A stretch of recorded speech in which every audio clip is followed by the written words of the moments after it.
Everything's going to be fine.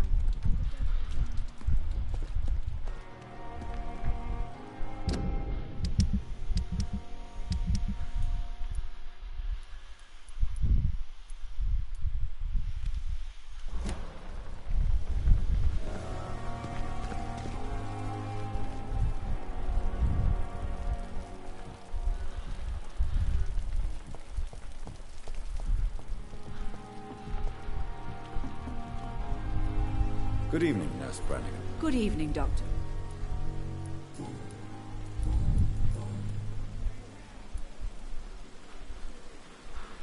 According to the report I read, your unprofessional conduct put a patient in danger, Gwyneth. That's not true. I know when my patient's life is at risk, and I'm more competent than a lot of doctors that I know. Problem is, I'm a woman. I don't see what your gender has to do with your abilities, Nurse. Yes, nurse. Because I'll never be a doctor, no matter what my skills. I could make a decision that could save a life, but oh no, that's unbecoming conduct.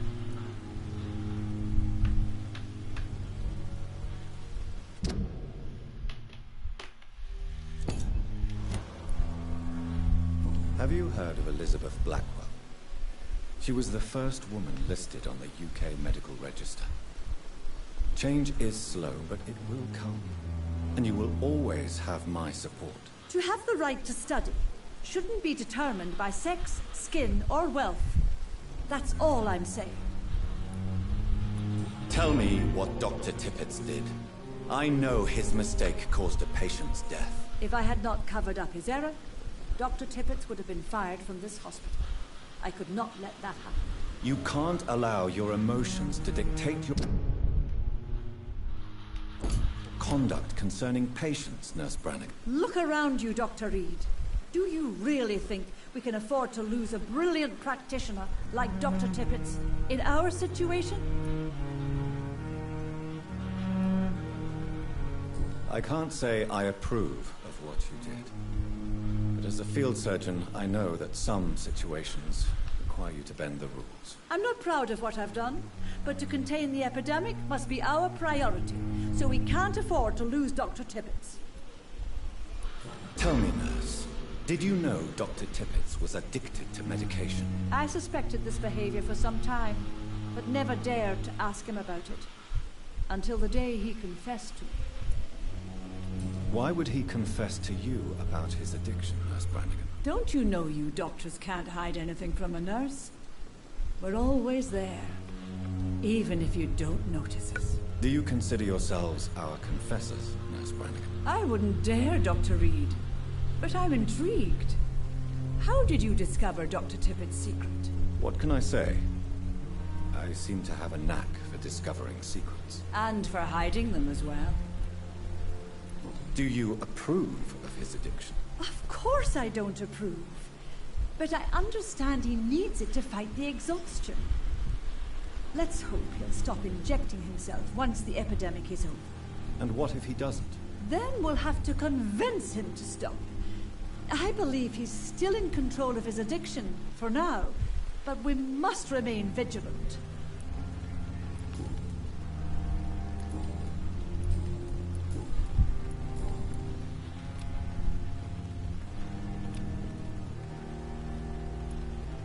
Goodbye, nurse.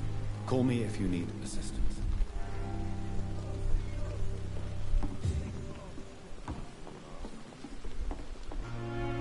Good evening, Dr. Tippett. Dr. Reed, any good news to share?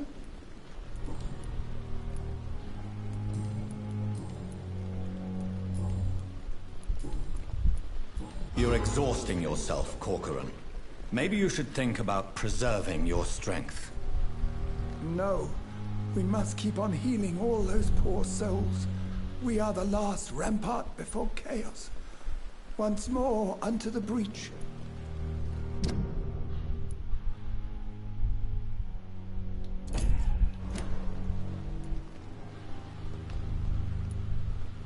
You've nothing to prove, Dr. Tippett, to anybody. And we all praise your experience. Please, have some rest. I am perfectly fine, and I am not too old for this job. Nurse Brannigan has been recently accused of neglecting her professional duties.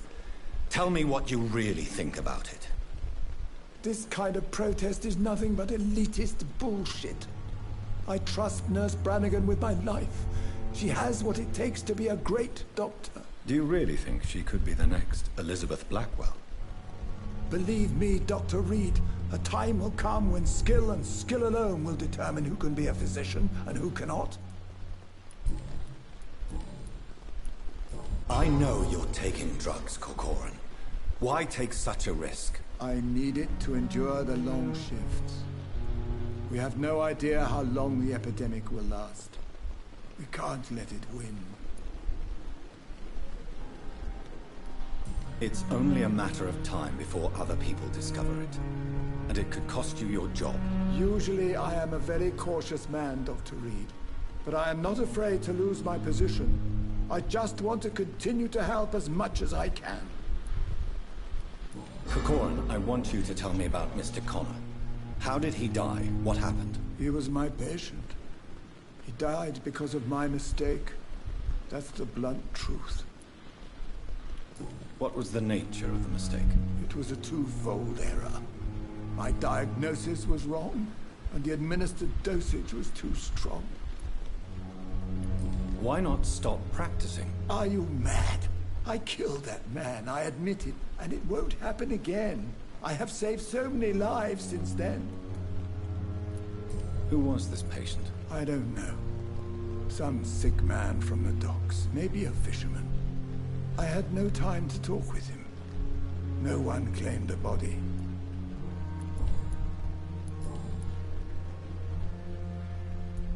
Goodbye, Dr. Tippett.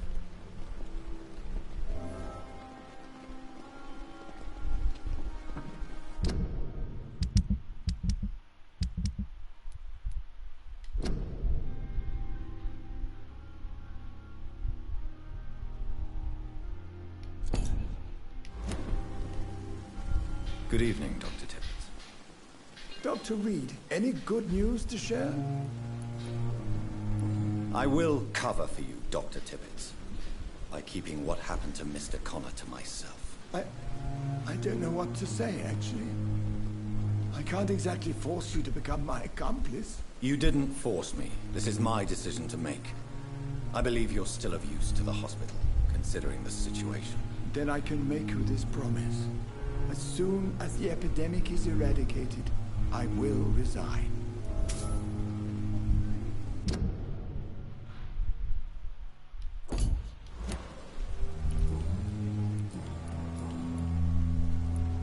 What will you do after your resignation? Do you have a plan? I always fancied visiting Cyprus. Such a beautiful island. I could buy a house there, by the sea. Read poetry, and wait for death. Goodbye, Dr. Tippett.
Hey, Doc.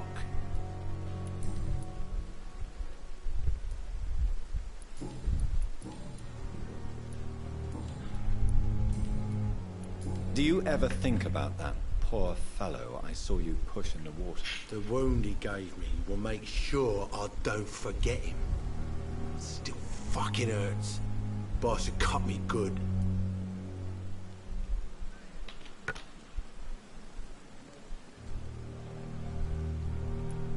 That man was determined to murder you.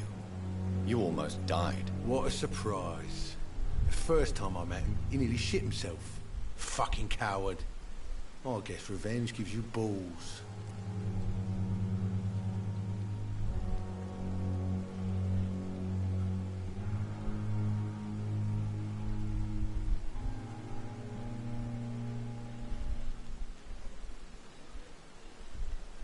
What did he want?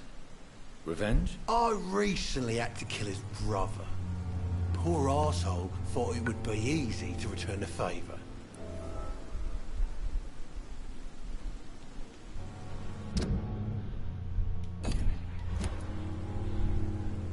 You're a monster, Mr. Cox.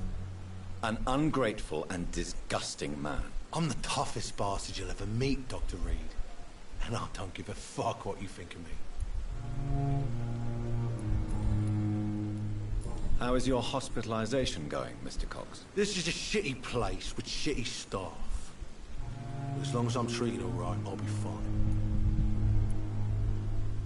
What's wrong with the Pembroke staff? That bastard you sent to bring me here, Milton. I thought he was going to break all my bones before I reached my bed. I see. Any other smart comments? The nurses aren't too ugly. Especially that foxy one, Nurse Crane. Pretty brunette, tough attitude, all like that. What's wrong? Come on, but you're a... What are you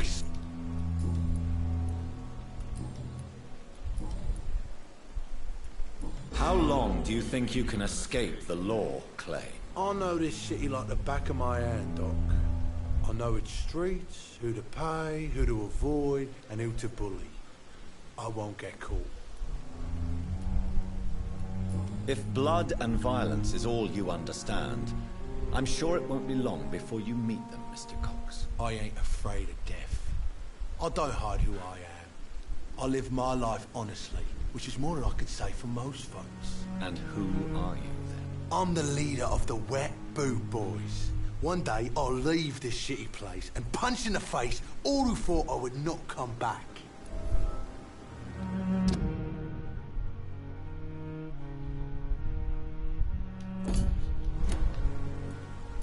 What can you tell me about your marriage, Clay? Marriage is the sweetest cage, they say. Well, I found myself locked in one with a wild animal. You mean your wife keeps you on your toes? No, I mean, we both have claws and we both love to bite. Am I right to assume your wife's letter pissed you off, Clay?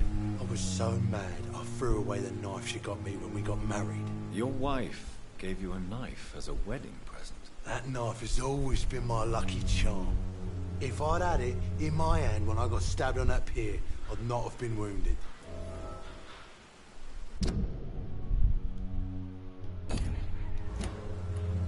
Do you want it back? I don't need it here, but if you'd be kind enough to bring it to me, I'd be really grateful.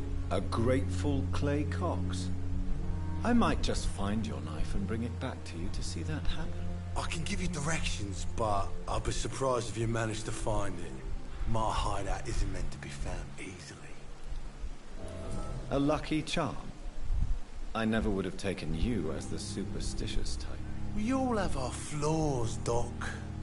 Mine's to have my weapon of choice for when the really dirty business comes around.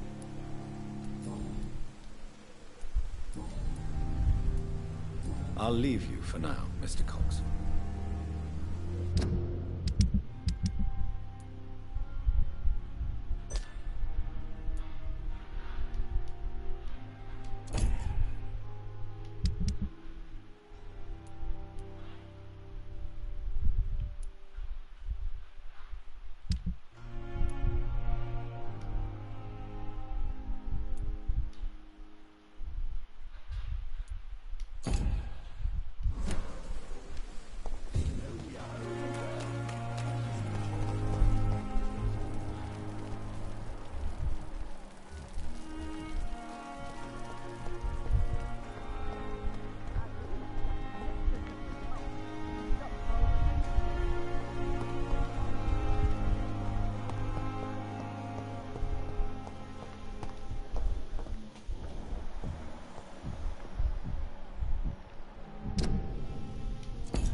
I'm quite busy right now, Dr. Reed.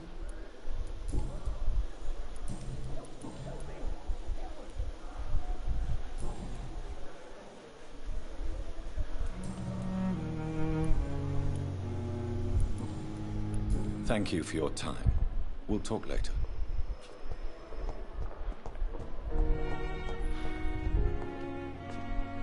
Good evening, Doctor. And good evening to...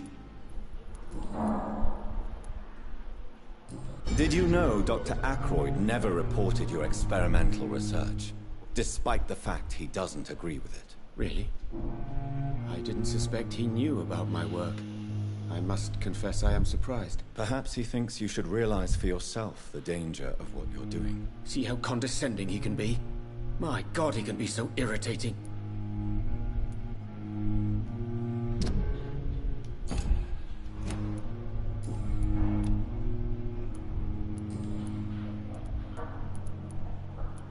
Tell me, He refused. what Doctor... It's a false... I know self, but you never... you have... Thank you. Tell Harvey, what it... fair... Good.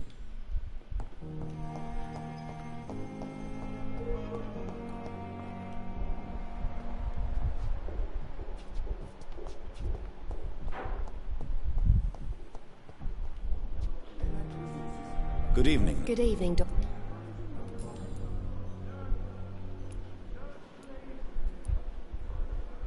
Milton. Yes, I am. Is this... No.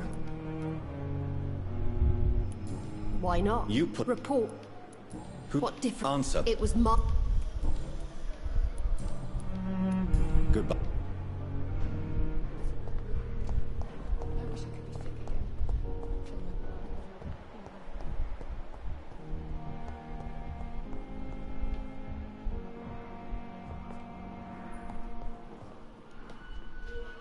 I'm quite busy right now, Doctor.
Thank you for your time.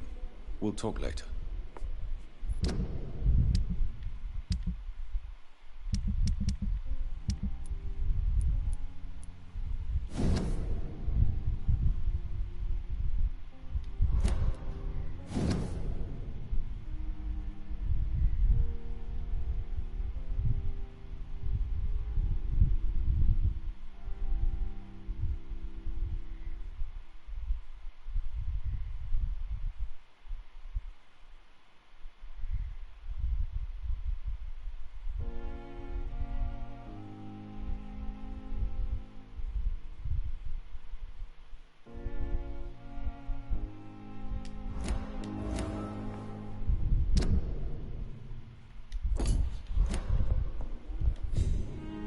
I'm quite busy. What do you think of Dr. Tippett's opinion of your promotion, Waverly? Tippett is a good practitioner. Maybe just a little too attached to his prestigious position at the Pembroke Hospital. Really? That's exactly his diagnosis of you. A little too eager to get promoted? A little bit too proud? He has the right to think so. But I deserve this promotion, and I don't consider it anything but well earned.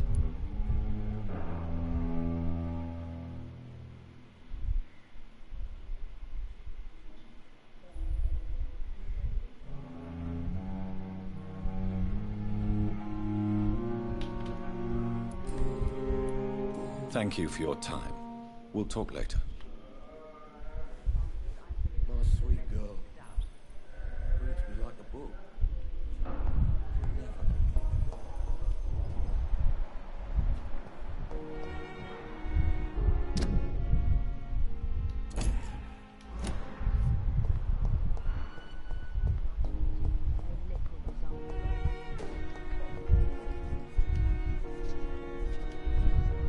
Good evening, Nurse. Good evening, Doc.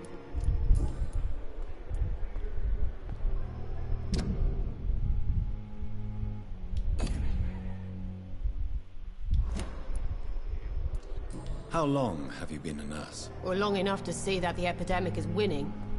And no matter how qualified you are, don't tell me you'll change that. You'd be surprised what dedication can achieve, Nurse Hawkins. In medicine, sometimes we're just a test result away from a miracle. Sorry, Doctor. I don't want to sound bitter. Goodbye, Nurse. See you again.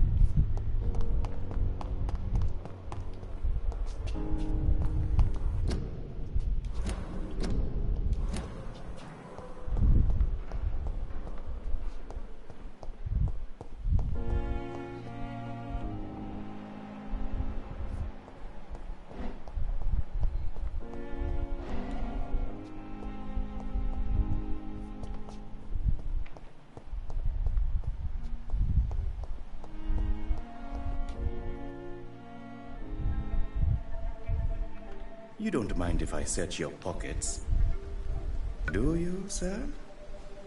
You won't need any of these anyway. I'm not stealing from you, mister.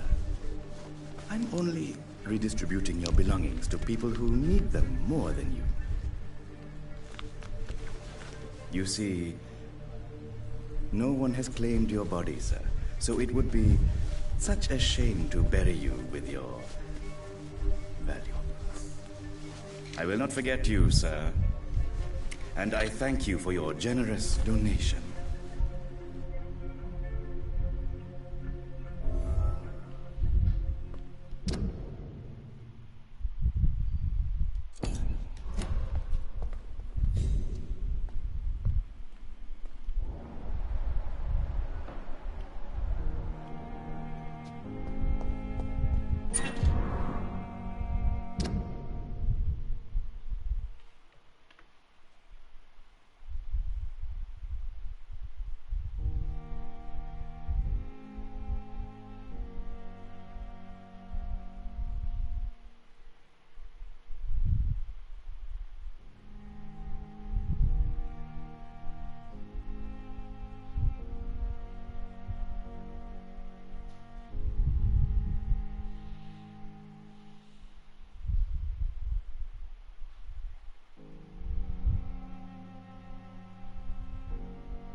It's locked, all right.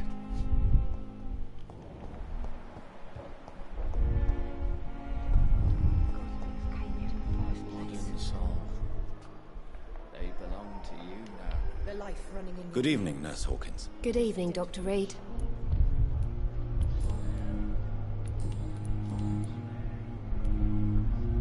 Pepper, are you sure you want to leave this hospital? To become a nurse was a little girl's dream.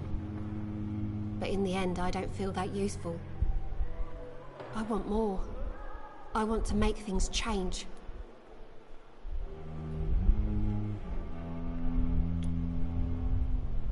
You should be proud of what you've achieved.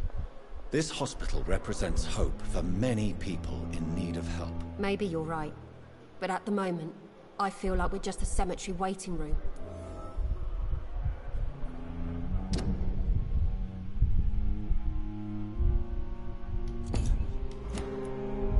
What steps are you prepared to take to feel more useful? I don't know yet. My sister believes that the real fight is in the streets nowadays. Maybe she's right. Maybe this is what I must do. And what about Milton Hooks? Does he share your point of view? For Milton, any change means more comfort and more peace. I disagree.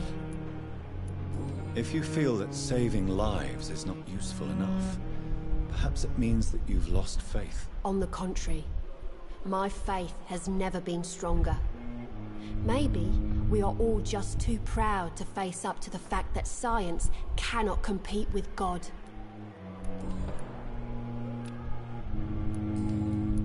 Goodbye, Nurse Hawkins.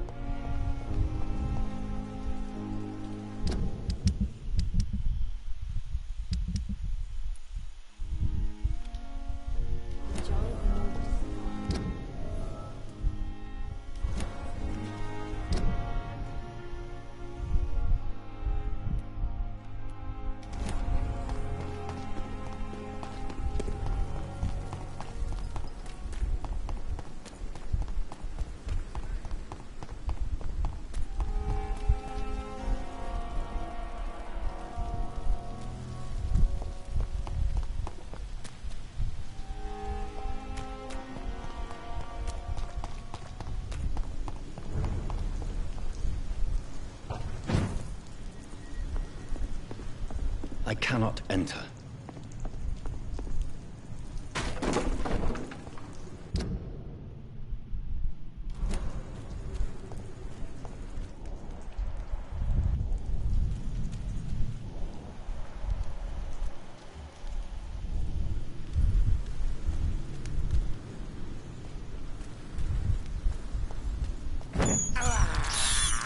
I can't believe I'm doing this.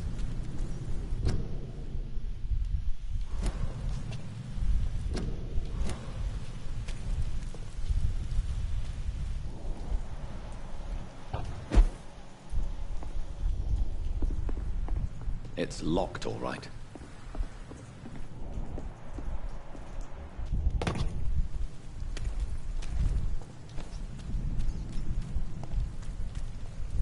It's one of them!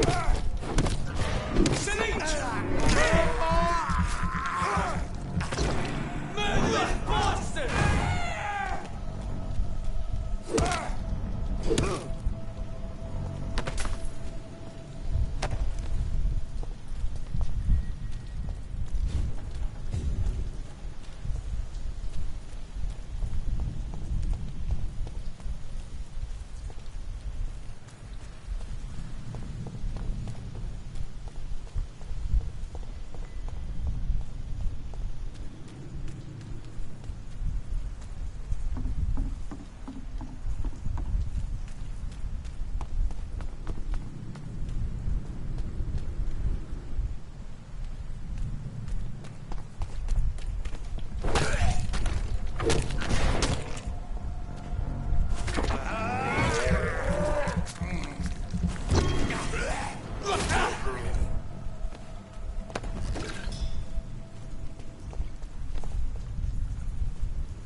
This must be Clay Cox's knife.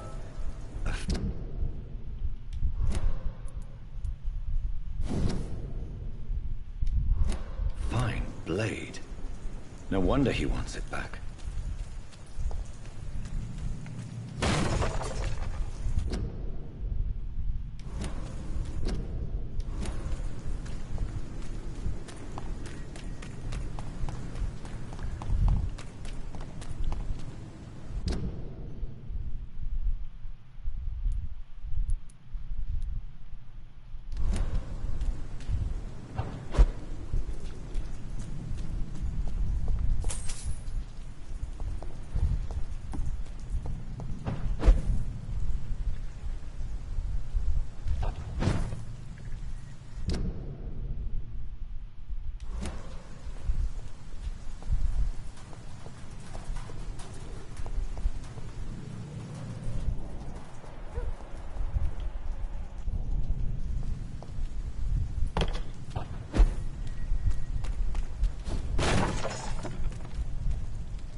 Last warning, sir!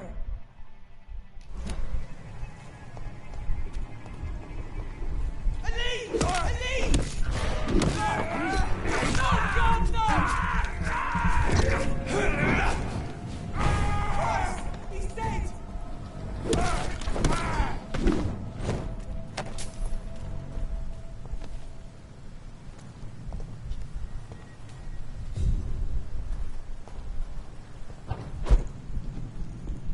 I cannot enter.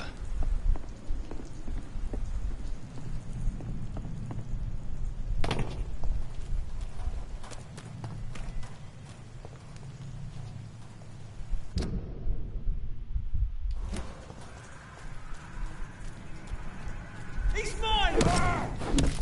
Easy doesn't hurt!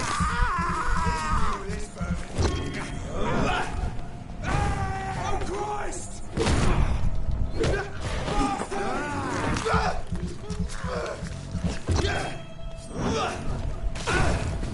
Bloody monster!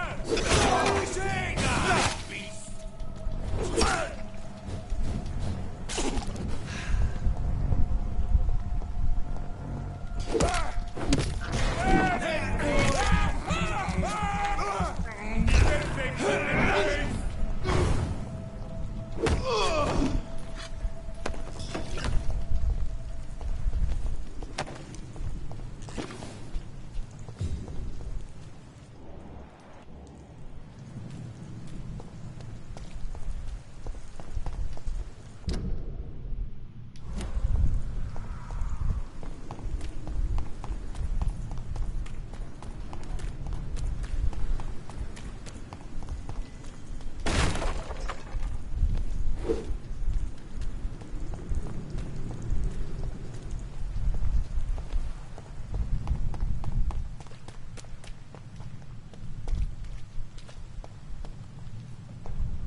It's locked, all right.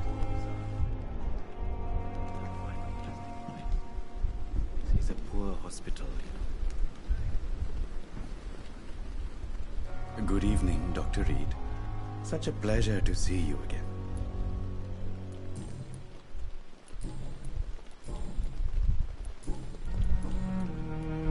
Tell me the truth about your appointment as a medic during the war, Rakesh. The regiment administration appointed me by mistake. I had to learn the job on the spot, sir.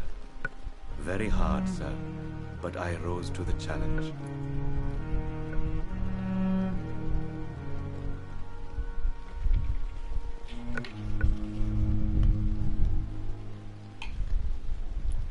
Do you realize how many soldiers died because of that decision?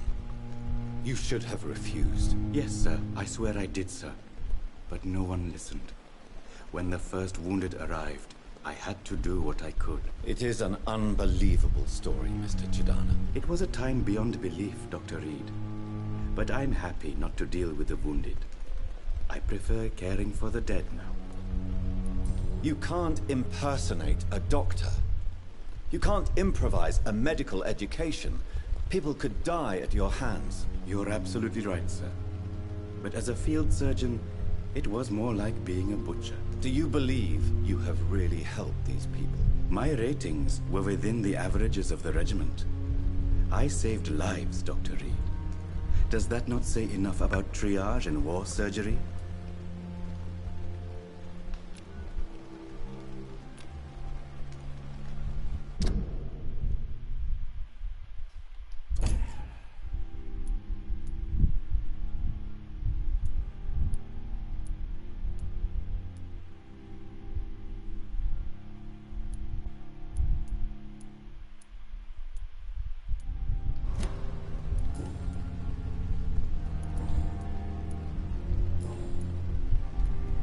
How dare you steal from the dead, Rakesh? Is that what your pawnbrokers is really about? These people are dead, sir. What they possessed could be useful for the living. And I'm sure they would agree if they could speak.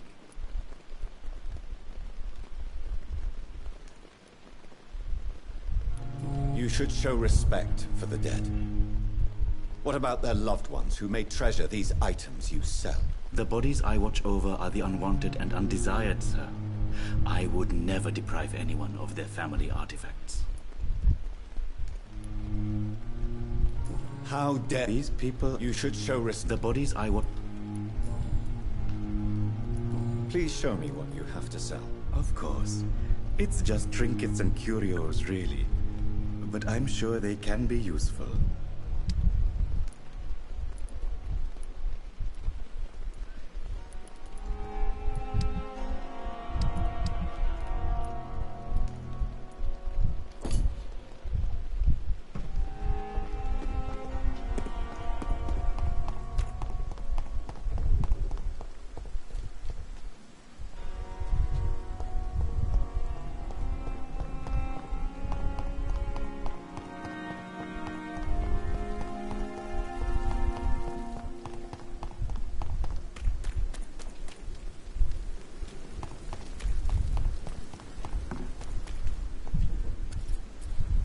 Hey, Doc.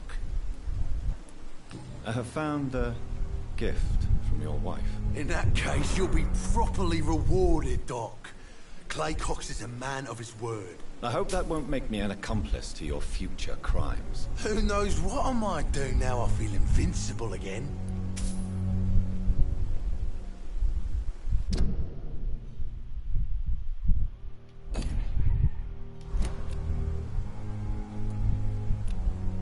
You're lucky to be alive, Mr. Cox. I hope you're starting to take better care of yourself. Course. The sooner I'm able to leave this damn place, the better. I'll leave you for now, Mr. Cox.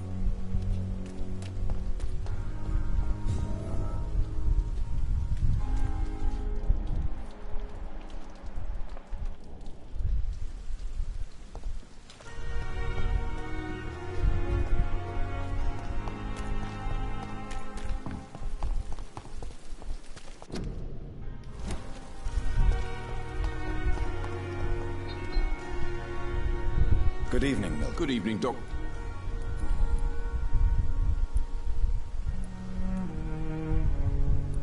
Tell me why you're extorting money from some of the patients here. If a patient wants a bed, he'll have to pay me a little fee. That's all. Where did you get the idea for such an immoral scam? Funny you should ask. The first time it was from a patient who bribed me to get a bed.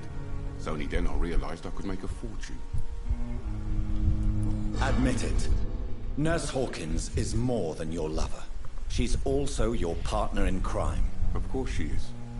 How else could I tell which bed is free? I need to know that. Have you no shame? Don't you see this city is crumbling down? Today people are ready to pay to get a hospital bed. Tomorrow we may be fighting for food.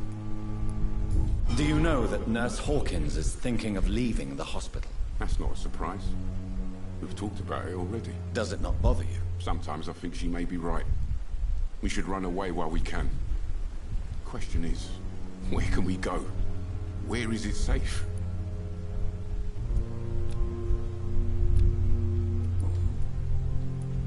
I'd like to see your goods. Wise choice, Dr. Reed.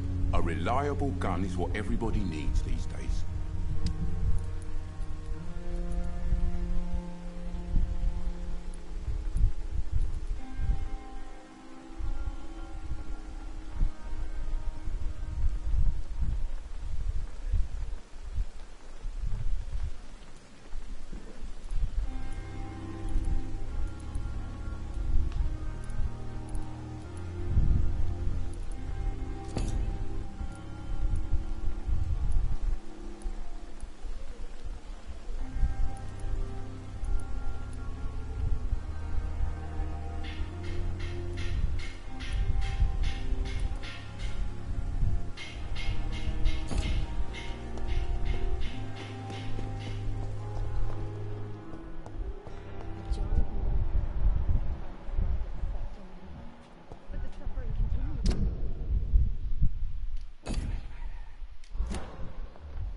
Circumstances, I'm willing to give you the benefit of the doubt.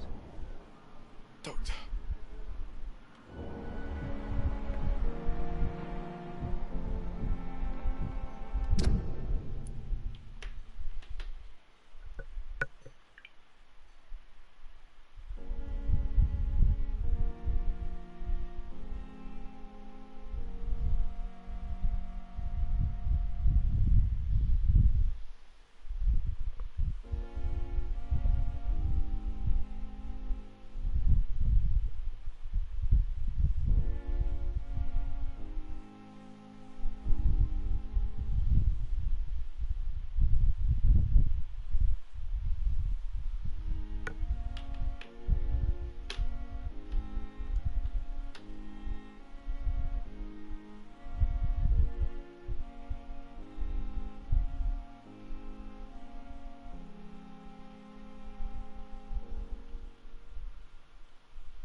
Good evening, Mr. Goswick.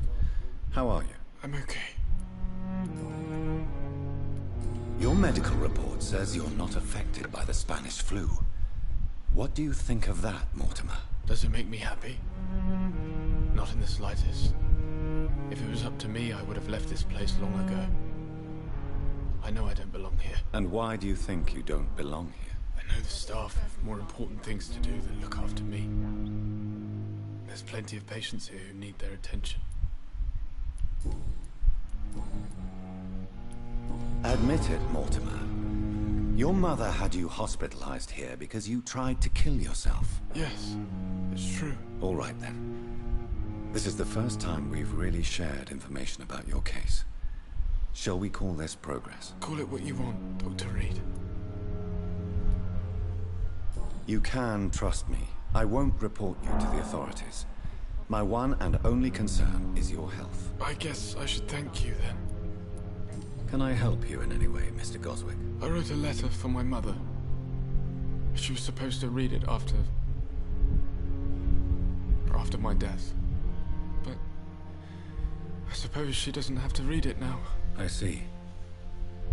And is this letter still near the place where you tried to take your own life? Yes. And I don't want anyone reading my last words. I mean, I'm still here. If you bring me back that letter, then perhaps we'll talk.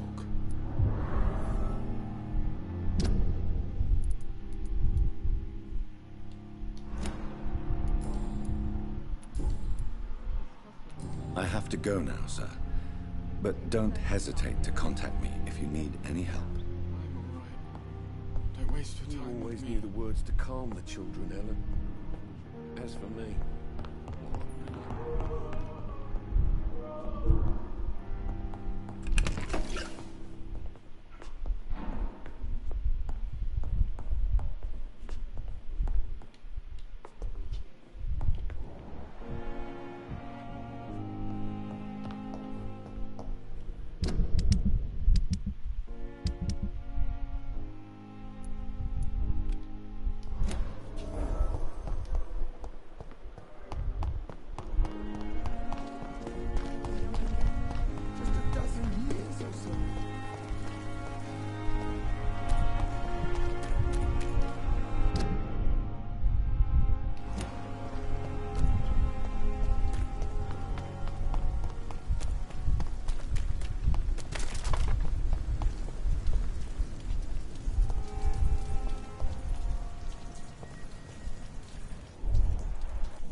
In this letter, Mortimer Goswick does nothing to hide his desire to die. I could give it to his mother, but doing so would betray his trust.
It's locked.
It's locked, all right.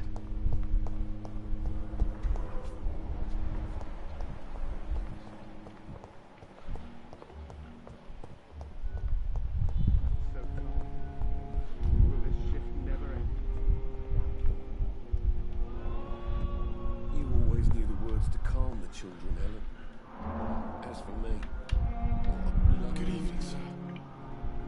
Doctor.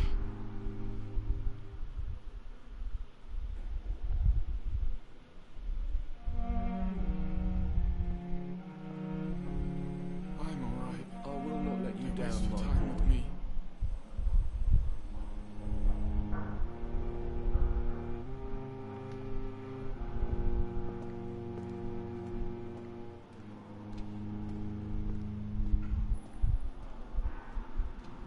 You always knew the words to calm the children, Ellen. As for me, what a blundering idiot.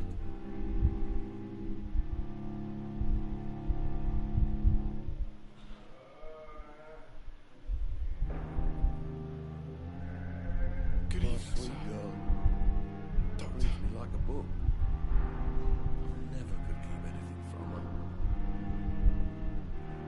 This hospital seems to be falling apart. But in the circumstances, I'm willing to give you the benefit of the doubt. I will not let you down, my boy.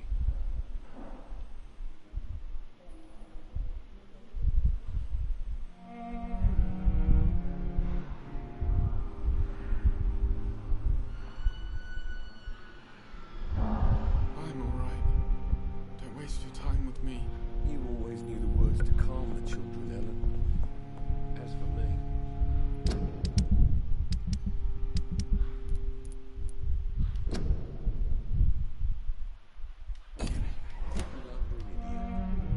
Good evening, Mr. Goswick. How are you? I'm okay. I have retrieved your letter, Mr. Goswick. I can assure you that nobody read it but me.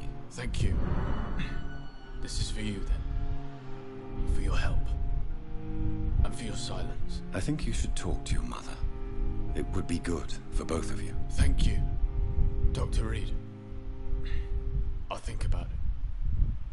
Now please, let me be.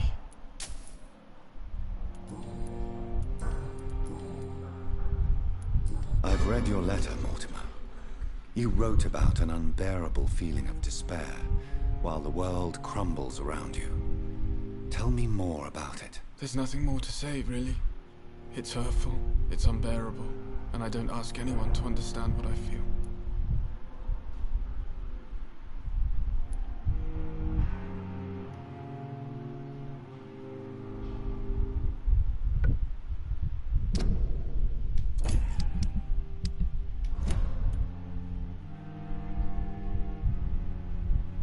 The world is bleak, but maybe the pain is making it a better place. How can we repair the world, Dr. Reed, when mankind is the biggest problem?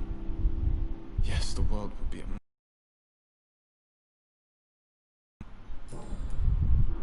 I have to go now, sir. I'm all right. Don't waste your time with me. Good evening, Doctor. How is my son doing? I've read your son's medical report, Beatrice. It's not the flu or anything life-threatening. What has you so worried? He was at death's door when he was brought here.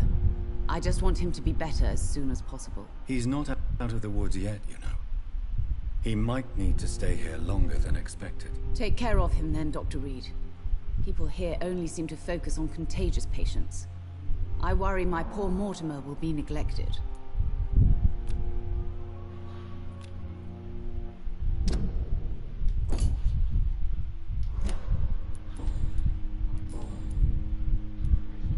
Your son wished to die, Beatrice.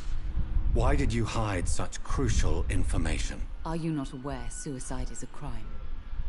Mortimer could be thrown in jail. I can't let that happen. I won't. I understand you fear the legal consequences, Mrs. Goswick. But don't you realize your silence significantly affects your son's case? All my son needs is help and comprehension. Not judgment and punishment for what he may or may not have done. Mortimer is extremely vague as to his motivations for committing suicide. Tell me more about what you know. As you say, Mortimer had no reason to die. All he said to me was that he wanted to make the world a better place, but couldn't. Why did your son feel so useless when facing the world? I think it was more that he could only see the melancholy facets of life. He couldn't help but dwell on such things. What do you think he meant by making the world a better place? Mortimer has always been a sensitive soul. He wouldn't talk to anyone for months after his father passed.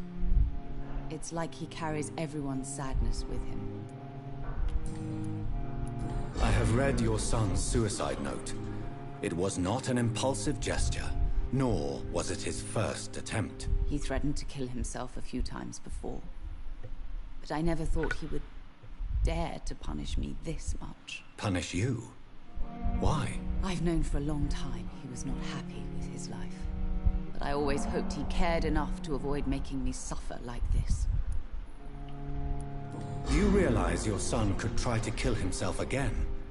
He might succeed next time. I think about it every minute. But I won't stop fighting for my son's future. That's how much I love him. You're right. Your son's death was not fatal. And unlike many on their own, he is lucky to have you by his side. I can't give up on him. I just can't. I have conceded many times in my life, but giving up on my son is something I am incapable of.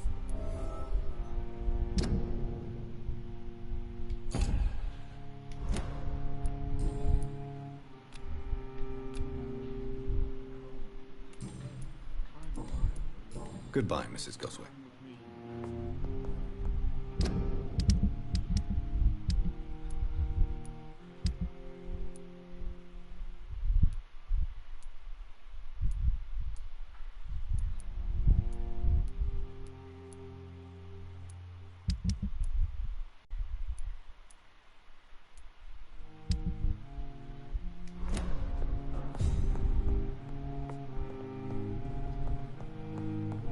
Come now, we can handle this.